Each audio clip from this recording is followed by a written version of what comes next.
بشار لم يقتل إنسان واحد، والرئيس الشرع قتل مليون إنسان. القائل من سائق تاكسي بالشام وقال إنه سجن صيدنايا كله كذب، ما في لا تعذيب ولا شيء، وقال إنه على زمن بشار كان أمن وأمان وكنا عايشين، والوضع الحالي سيء جدا. شوفوا المقابلة كاملة مع هذا البني آدم، ونرجع نعلق تعليق بسيط إن شاء الله. شوفوا المقطع. العالم في أمان. دور بشار وهلا هلا ما في عين عمي كفي، هلا ما في أمان. لا والله يا بنت خيري. بس والله بشار كان يقتل كثير عالم. والله عمره ما قتل وهي، بس كان ما بيفهموا، كانوا معه ما عرف حاله تفرق. عرفت كيف؟ لا والله ما قتل حدا. ما حدا قتله؟ لا والله ما قتل واحد بشار بجر. طب وتبع سجن صيدنايا؟ تبع سجن صيدنايا؟ والله سجن صيدنايا ما حد يرى له غير البستيها، هاي شغلي. شغلي ثاني ما قالوا انه في مقبس وما مقبس، كله كذب. هذا نفاق هذا.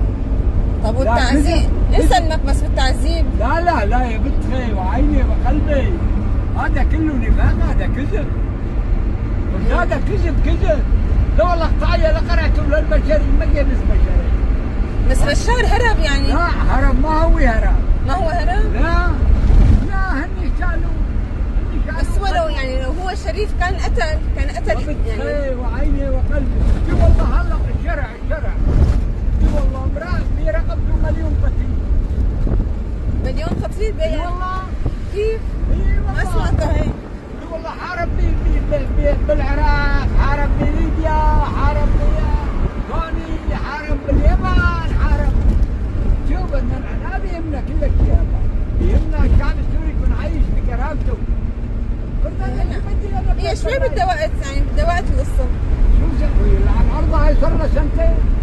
بشار قعد 60 سنه معه. الله ينعلوا. لا بشار هنا ابو فتح يقولوا مقطوعه. حسبنا الله ونعم الوكيل.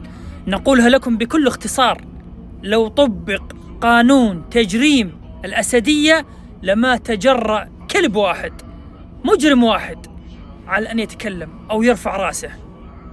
هؤلاء قنابل موقوتة في سوريا، قسما بالله ثم قسم بالله لو عاد فيهم الزمن وحكموا سوريا يوم واحد لأبادوا أهل السنة. قسما بالله قلوبهم مليانة حقد، قلوبهم مليانة جدا من أهل السنة في سوريا. هؤلاء شوف من كلامه تعرف إيش طائفته وتعرف إيش توجهه، وأنا متأكد كل التأكد أنه هذا كان بصفوف بشار.